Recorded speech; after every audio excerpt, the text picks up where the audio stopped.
如果你平时跟异性聊骚被你对象发现了，你对象一气之下要拿刀挠死你，你会怎么做？咱讲话的气氛都到这儿了，这渣男不死那也得掉点装备。但邪门的是啊，等到几人再回到现场时，躺在地上的竟然是渣男的老婆，而渣男则是蹲在地上被吓得随地大小便。怎么事儿？刚才这女的猛得跟恶魔波刚一样，这咋还不到2秒就歇屁了？死的还一脸愉悦。柯南一看这业绩都送上门了，还寻思啥呀？验尸就完事儿了。坏了，这女的怎么没死啊？赶紧叫灵车，万一一会儿活过来，我死神人设不就塌房了吗？见他没死，小阎王元太也着急了。那个刺在身上的东西，还是先拔出来会比较好吧？很遗憾啊，救护车抢先灵车一步抵达了现场。但幸运的是，这个女人竟然是2000选1的 AB 型 RH 阴性熊猫血，也就是说，这血只要医院没库存，那柯南照样能送她归西。但是啊，柯南今天也是倒了血霉了。到医院后，发现这渣男丈夫竟然也是熊猫血。哎，那这就不对了哈，这肯定是渣男为了杀媳妇而演的一场戏。因为在罪恶都市米花町就不可能发生正当防卫这么离谱的事儿。但现在问题是，他怎么确定老婆肯定会拿刀杀他？而且这一幕还能碰巧被小孩看到，给他作证呢？并且最重要的是，既然渣男知道他俩都是熊猫血，那当时为啥不一刀砍死，直接把老婆变成米花土特产呢？哎呀，这个渣男不简单啊，看起来挺可靠。今天必须让他老有所养，老有所依，日子越来越有盼头。按渣男的说法，他这老婆啊，纯就是个女变态，总是趁他睡着的时候偷看他手机，还群发短信，疯狂咒骂他手机里的女性。平时呢也不搭理他，每次他下班回家，老婆就会说自己困了，找借口回卧室，自己偷摸办点事儿。就算他做好了饭端老婆面前，老婆也是跟闻到了厕所味一样疯狂干预。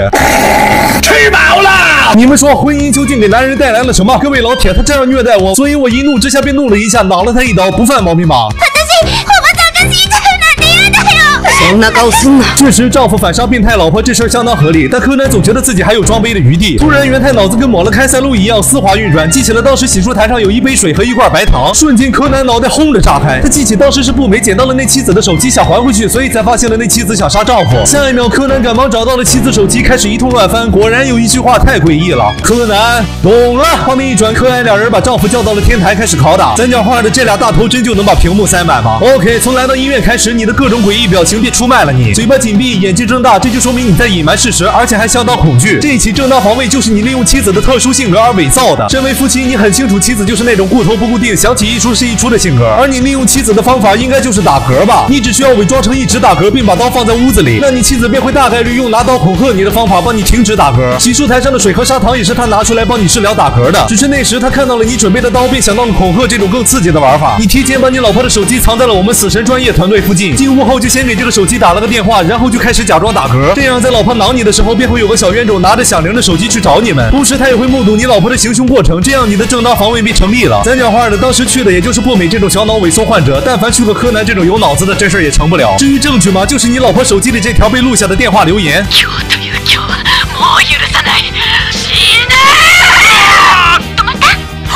这会儿丈夫绷不住，催杀人罪了。原来他痛下杀手的原因，确实是因为妻子最近总翻他手机，群发短信和嫌他做饭恶心。他已经受够这个女变态了。毕竟在米花也没法参加婚姻保卫战这种节目，所以解决不了矛盾，那就解决老婆。但这会儿柯南却突然化身正道的光。原来妻子群发的短信是告诉丈夫的朋友，丈夫是熊猫血，所以请他们平时不要总玩一些充血刺激的运动。对于丈夫身边过分亲密的女性，妻子也并不是辱骂，而是诚心邀请他们来跟自己谈谈。至于原因嘛，应该是因为她最近怀孕了，烦躁、嗜睡、沉闷、想吐这些症状，其实都是怀孕初期的征兆。而柯南会仔细观察丈夫的表情，是因为柯南想知道妻子得救后，丈夫会不会觉得安心，会不会对自己的所作所为感到后悔。就算你真的展现出安心感，或是表现出自己有多后悔，我还是不能原谅你。我可不想让就要出生的孩子变成一个因为会错意的蠢想法而打算谋杀母亲的犯罪者的小孩。总而言之，今天我会帮你先向警察那边说些帮你缓颊的话，等你太太复原之后，你要诚心的向她道歉，两人再一起商量你们今后的事情吧。